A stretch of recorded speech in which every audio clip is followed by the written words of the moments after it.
নমস্কার। খবরের অন্তরালের খবর নিয়ে ক্যালকাটা ডায়ালগস থেকে মনোজ দাস। ভদ্রলোকের চুক্তি ভেঙে দলের পুরনো রাজনৈতিক লাইনে মানে ভারত বিরোধিতার লাইনে চলতে শুরু করেছিল তারেক রহমানের নেতৃত্বাধীন বাংলাদেশের বিএনপি সরকার। 17 বছর পর মা খালেদা জিয়া মৃত্যুশয্যায় থাকলেও যে পুত্র দেশে ফেরার সাহস জোগাড় করতে পারছিলেন না, সামাজিক মাধ্যমে পোস্ট দিয়ে যাকে বলতে হচ্ছিল আমার একার ইচ্ছায় তো দেশে ফেরা যাবে না, হঠাৎ কার ইচ্ছায় তিনি তার এক সপ্তাহের মধ্যে দেশে ফিরতে পারলেন, সেই গোপন কাহিনী কখনো প্রকাশ করেননি জনাব তারেক রহমান। তবে তিনি প্রকাশ না করলেও সে খবর বাইরে বেরিয়ে এসেছে। বাংলাদেশের ভেতর এবং বাইরে এই খবর চাউর হয়ে গেছে। তারেক রহমানের দেশে ফেরা সম্ভব হয়েছে ভারতের জন্য, স্রেফ ভারতের জন্য। আমেরিকা ছিল না। কেননা নির্বাচনে ইউনূস সরকারের বিদায়ের পর জামাতের সরকার আসুক বাংলাদেশে, এটাই চেয়েছিল আমেরিকা। এই কথা আমার মন গড়া কথা নয়। আমেরিকার এই জামাতি গোপন ছকের খবর বেরিয়েছিল খোদ ওয়াশিংটন পোস্টে।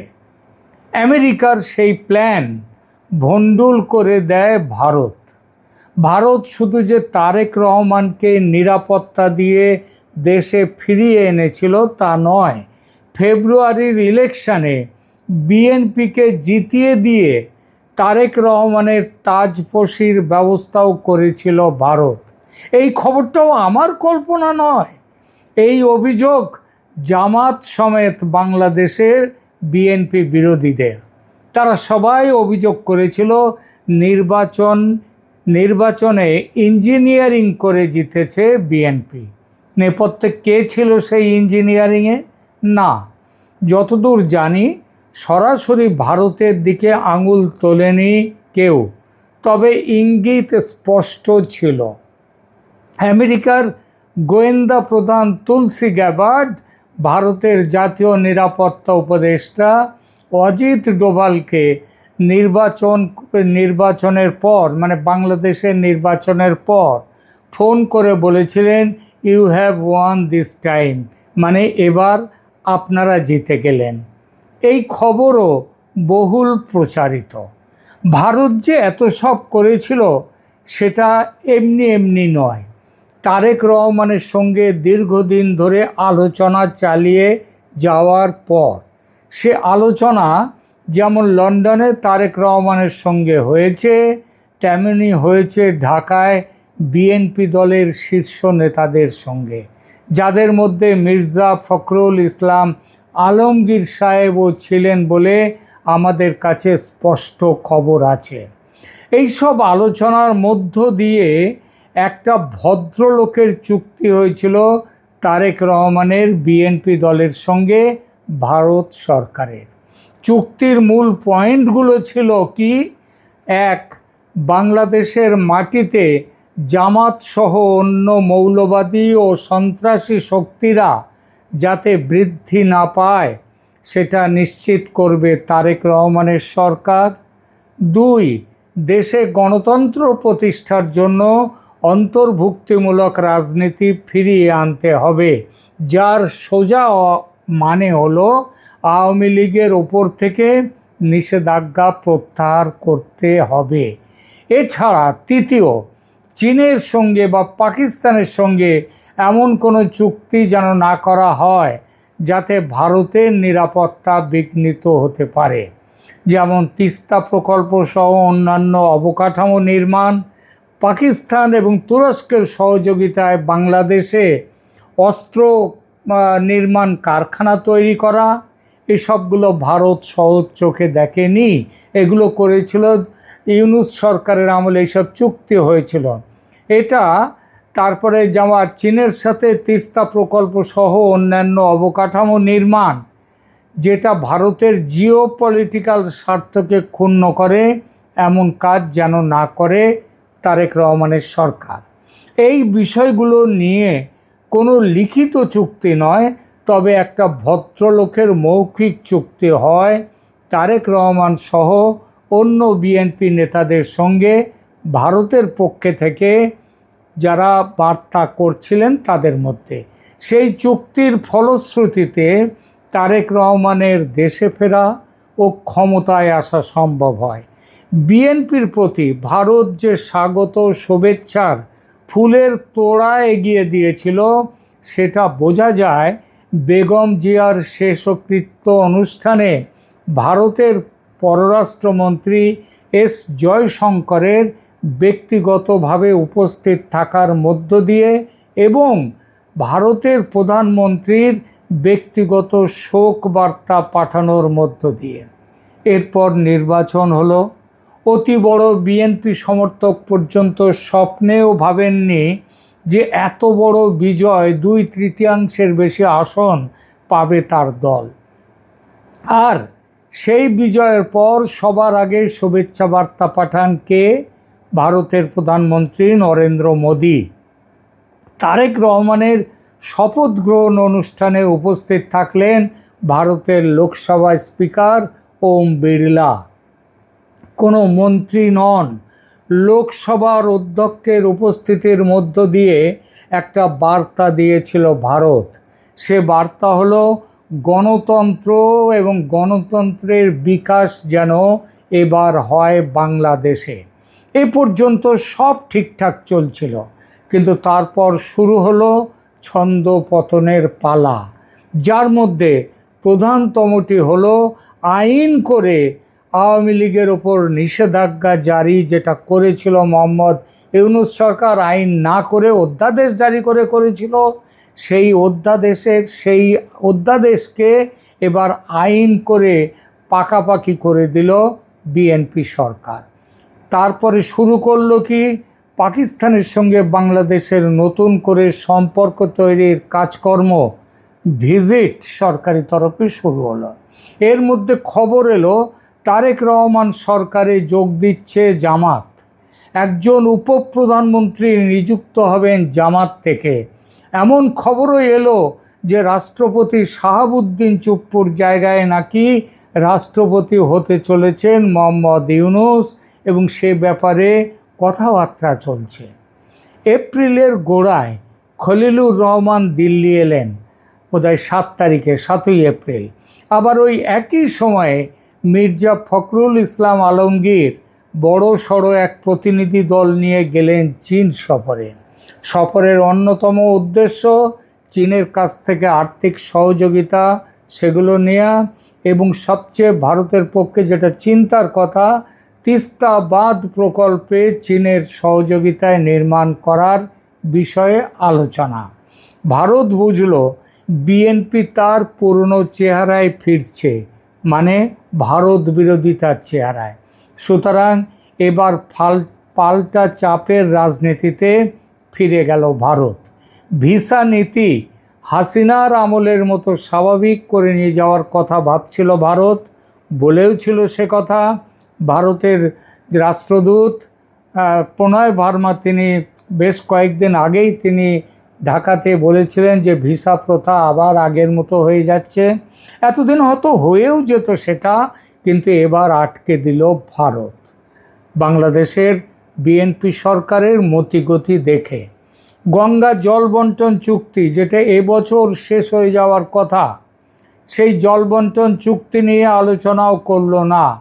ভারতের মধ্য দিয়ে যে ট্রান্সশিপমেন্ট সুবিধা মোহাম্মদ ইউনূসের আমলে আটকে দিয়েছিল ভারত, সেটা আবার আগের অবস্থায় নিয়ে যাওয়ার কথা বলেছিল ভারত, ভাবছিল এবং বলেও ছিল, সেই সুবিধাও আটকে রাখলো।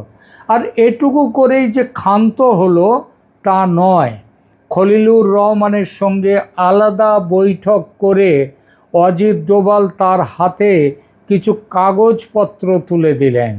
হাতে কলমে প্রমাণ দিয়ে দেখালেন যে বাংলাদেশ সেনাবাহিনীর মধ্যে পাকিস্তানি সন্ত্রাসী গোষ্ঠীর কি ভয়ঙ্কর অনুপ্রবেশ ঘটে গেছে। এই অনুপ্রবেশ ভারতের নিরাপত্তার জন্য অতীব বিপজ্জনক। ডোভাল স্পষ্ট জানিয়ে দেন যে বাংলাদেশ সরকার তার বাহিনীর মধ্যে এই সন্ত্রাসী অনুপ্রবেশের বিরুদ্ধে ইমিডিয়েটলি জরুরিভাবে ব্যবস্থা না নিলে তারেক রহমান সরকারকেও মোহাম্মদ ইউনূস সরকারের মতো একই দৃষ্টিতে দেখতে শুরু করবে ভারত। সম্পর্ক স্বাভাবিক করার কোনো প্রশ্ন নেই। আর এই যে চাপ, এই চাপের মুখে মাথা নোয়াতে বাধ্য হলো বাংলাদেশ।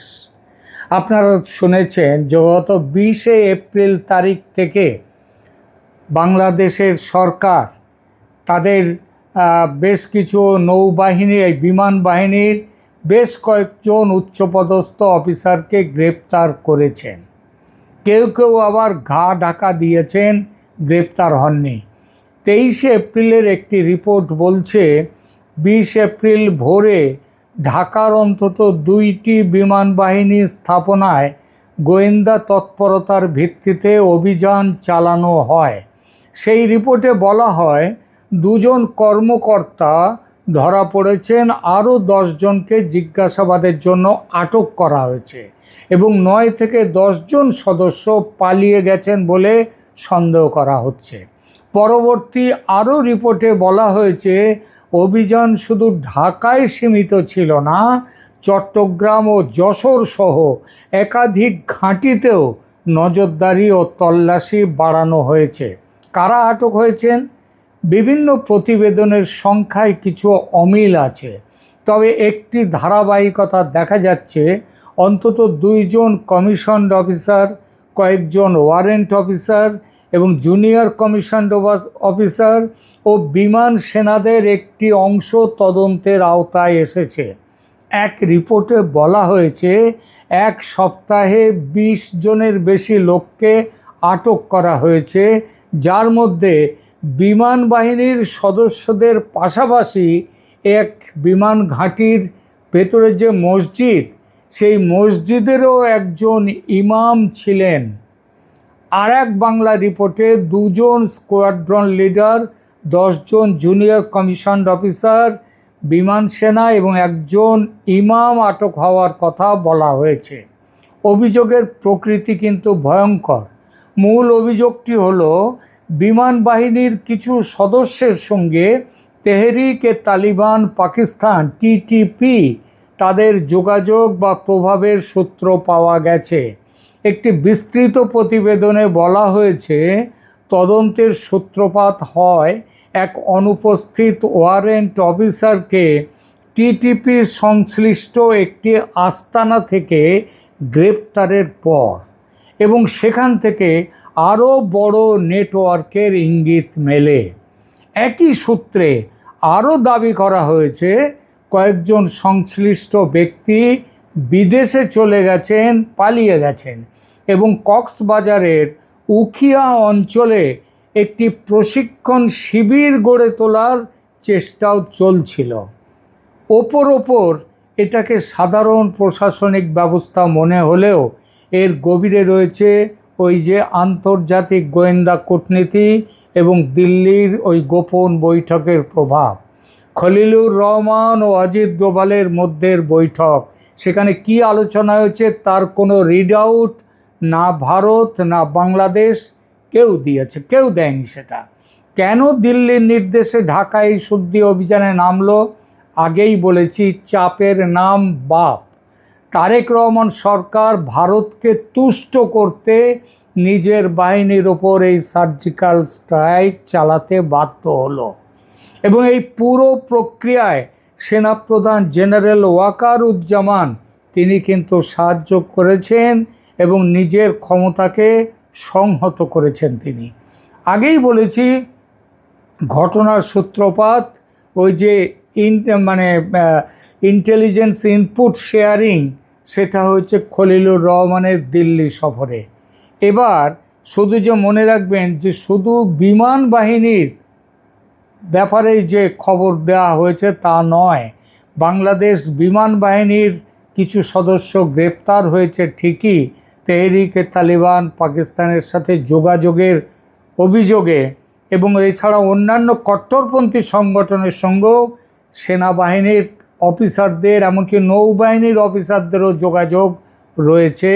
সে খবরও সেই ইনপুটও ভারতের তরফ থেকে দেয়া হয়েছে বাংলাদেশকে।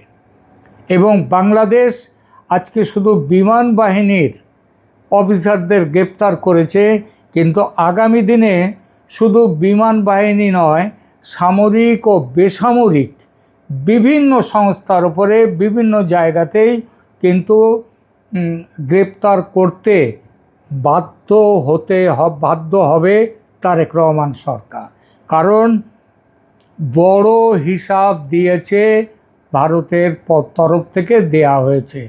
এবং শুধু যে সব মিলিয়ে বাংলাদেশের সামরিক বাহিনী এখন এক ক্রান্তিকাল পার করছে। আপাত দৃষ্টিতে মনে হচ্ছে তারেক রহমান সরকার ভারতের দেয়া ইন্টেলিজেন্স ব্যবহার করে ঘরের শত্রু বিভীষণদের সাফ করছে, কিন্তু এর ফলাফল কী হবে? সামরিক বাহিনীর ভেতর কি কোনো চাপা ক্ষোভ তৈরি হবে? সেটাও বলেছে যে সেরকম হলে এই শুদ্ধি অভিযান একটা নতুন কৌশলগত মোড়ে দাঁড় করিয়ে দেবে বাংলাদেশকে। এবং ভারত সমস্তভাবেই যে সাহায্য করার দিকে হাঁটছিল এতদিন, ভাবছিল, সেটা কিন্তু ভারত আর পিছিয়ে আসবে না।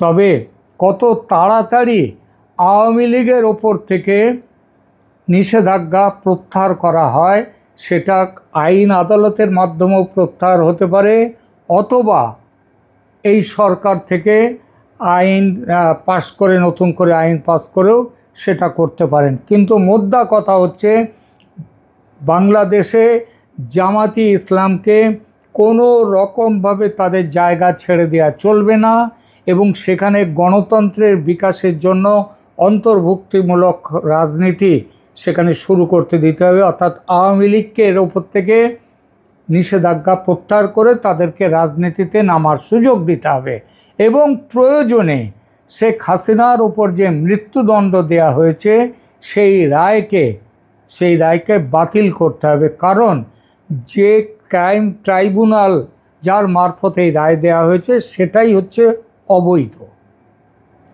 এই সমস্তগুলো করলেই তাহলে আস্তে আস্তে ভারত বাংলাদেশ সম্পর্ক স্বাভাবিক হতে চলবে, নচেত স্বাভাবিক হবে না। আপাতত এখানেই রাখছি। ধন্যবাদ।